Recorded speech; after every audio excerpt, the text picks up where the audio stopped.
Hello, everybody, and welcome back to Time to Talks, the channel where I try to help you with your mental health and talk about my own a little bit.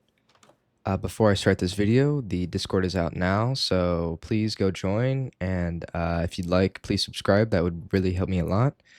But let's jump into this. So this is coming from one of the members on our Discord, Big D Thunder, and they have to say this story. So this is all coming from a soon-to-be high school senior. At my old school, I had a somewhat inactive friend group where we would occasionally hang out and hop on games together, but I always felt like it was like something between my connection and theirs was off. Whilst in my sport, wrestling, I've met other people and grew close with some. As I continued to continue the sport, one in particular, Jay, was my go-to guy. He's the guy I would talk to when we would talk crap for fun, would tell me the latest gossip I've heard and random stuff, though it was always me texting him. Once my junior school year ended, I found myself realizing I had to move schools since I had moved a city away. And when telling this to my close friends, they were met with vague expressions, almost similar to someone losing a couple bucks from their pocket. I wasn't as surprised when I thought deeper into it, considering nobody ever really texted me, let alone starting a conversation. The idea of them not reaching out isn't necessarily the issue. It was my situations where I needed them the most and none of them were emotionally available to me, which bothered me the most. Even my best friend Jay, which I had comforted in every situation, still hadn't reached out despite sensing something was wrong with me. He and many others never reached out, and when my longest relationship had ended, he didn't reach out when my close relative fell deeply ill, almost life endangering, and even when I told him about my moving. Thankfully, my family is still active within my life. I'm not able to be as transparent with them considering their idea of me being that independent child. Of course, junior burnout had truly hit me like a truck.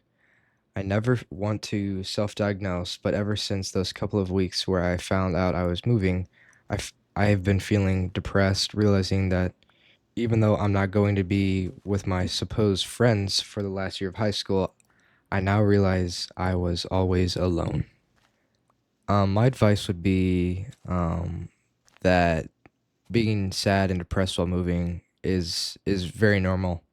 I get it can be weird leaving all your friends behind and all of that, but I don't feel like they were treating you like with the respect you deserve, you know? Jay and your friends never asked you if you're okay or if you needed help or anything while you're going through this tough time. And which kind of tells me that they're not the best friends. Moving to a new city and a new school is very nerve-wracking. I get that, but you should also be excited a little bit.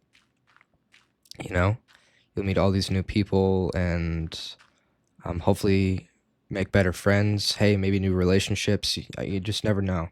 So I wouldn't necessarily see this as a bad thing. I get that you think that I get that they might be very close friends, but you can always make more friends. Having more friends is never a bad thing. But you're not alone. That's mainly what I wanted to say is that you're not alone. Hundreds, thousands of other people are going through the same thing you're going through. Family problems, problems, relationships ending, moving, all of these things are happening to so many other people. And so to feel like you're alone, you're not. You're not alone. So many people are going through the same thing you are. So many people care about you. Your family cares about you. I care about you. I hope you're doing well. But you shouldn't see this as you're moving away from all your friends and that's it. You're done. You're not gonna make any more friends. Like you're gonna make friends. And being depressed right now is perfectly normal. Um, if it gets worse, please tell me or tell somebody, family member, any friends, whatever. You're gonna get better, honestly. You're gonna meet new friends, you're gonna meet new people, you're gonna have fun. So just try to look at the good stuff. Just try to have fun moving. Just try to enjoy yourself in your final year of high school. Just try to enjoy your life and meet some new people, you know? That's all I can really say about this. I hope you get better. But thank you all for watching. And as always, I'll talk to you later.